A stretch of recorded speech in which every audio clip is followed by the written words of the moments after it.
Sebanyak 350 liter minuman keras ilegal dan 300 buah knalpot brong dimusnahkan Polres Buleleng. Hal ini menunjukkan komitmen dalam menciptakan situasi aman dan kondusif dengan memusnahkan barang bukti hasil operasi Cipta Kondisi Agung 2025.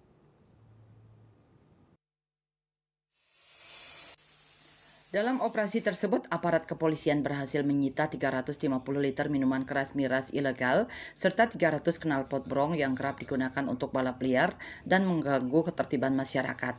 Selain itu, Satgas Gakum Ops Cipkon Agung 2025 juga berhasil mengungkap 2 kasus pencurian, yakni pencurian handphone dan motor serta 2 kasus penyalahgunaan narkotika.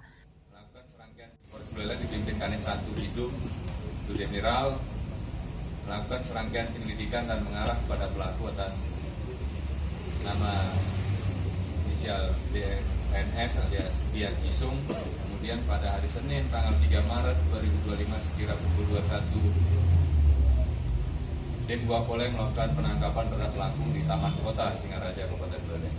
Dari hasil interogasi, pelaku mengaku perbuatannya setelah mengambil 1 buah handphone tersebut dengan cara pada saat pelaku menjadi supir yang mengantar rombongan korban ke gedung Sasana Budaya Jalan Veteran, Kelurahan Paket Agung. Sampainya di lokasi, korban bersama rombongan turun dan meninggalkan HP-nya. Dalam waktu setelah itu pelaku melihat HP tersebut di jok mobil, kemudian pelaku mengambil HP tersebut dan dibawa pulang ke rumah di Jalan Skip Gang 5, lalu disembunyikan dalam tas milik. Kapolres Ridwan berkomitmen menjaga keamanan dan ketertiban di wilayah hukum Polres Buleleng. Pemusnahan barang bukti ini merupakan bagian dari upaya Polres Buleleng untuk memberantas segala bentuk pelanggaran hukum yang dapat mengganggu ketertiban masyarakat.